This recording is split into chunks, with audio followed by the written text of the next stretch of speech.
I was going to read you a bit from an article in the Telegraph. After 3 decades of service for the Norfolk Constabulary, Superintendent Jim Smurden retired to the village of Garveston for a quiet life. What with a name? church. Yeah, I know.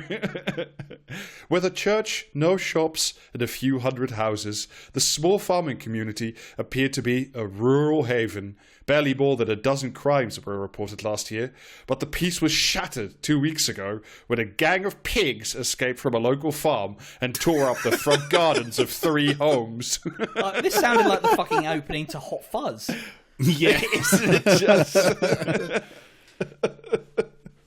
The pigs were held talking about the greater good.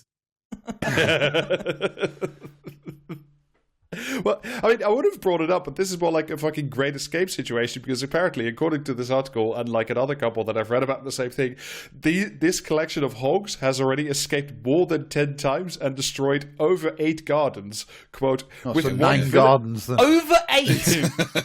Over 8 gardens. It's hardly an uncountable number, is it? How many are there? Is it anywhere in the range of 30 to 50? Sources are unclear about the number of pigs involved in this, but this is fantastic. This is this from the Telegraph again, with one villager comparing the aftermath to the Battle of the Somme. I fucking hate this country so much. Oh. Just... the hogs on the loose have once again grenaded the area with mustard gas before, lightly tilling the lawn. Yeah. Shrapnel everywhere. All of it pig iron. This is a different article, this time on the BBC, but about, the same hog crimes. Colin Williams, who posted photos of the pigs on his lawn on social media, said the damage had left his garden, quote, looking like the Himalayas, only green. So not looking like the Himalayas then? Not even remotely, a little bit. My garden is just boots. Yeah. Yeah, there's a bunch of pigs queuing in my fucking garden for some reason.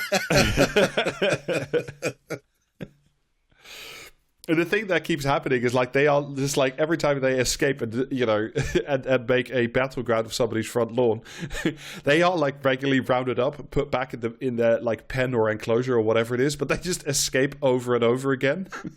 Back in their fucking circle painted on the ground. It's weird. They put a little stencil of a destroyed garden on their enclosure every time.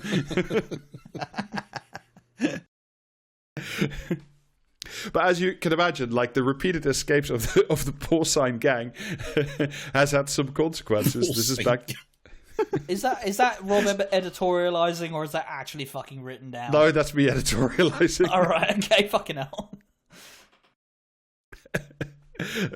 But, as you can imagine, several destroyed lawns in a quiet rural village is, of course, time for tensions to boil over and, worse than murder. If God himself came down and started kicking mountains into the sea, yeah. Yes, exactly.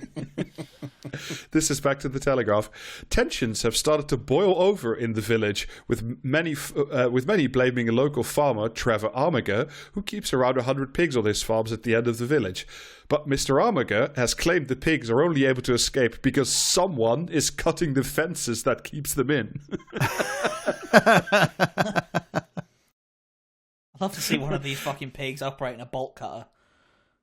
Well, apparently they're also because the last time they locked the fences, and now the Mr. and Mrs. Armiger have a collection of broken locks that they want to show as evidence to the cops. What are the cops gonna do? Arrest the fucking pigs?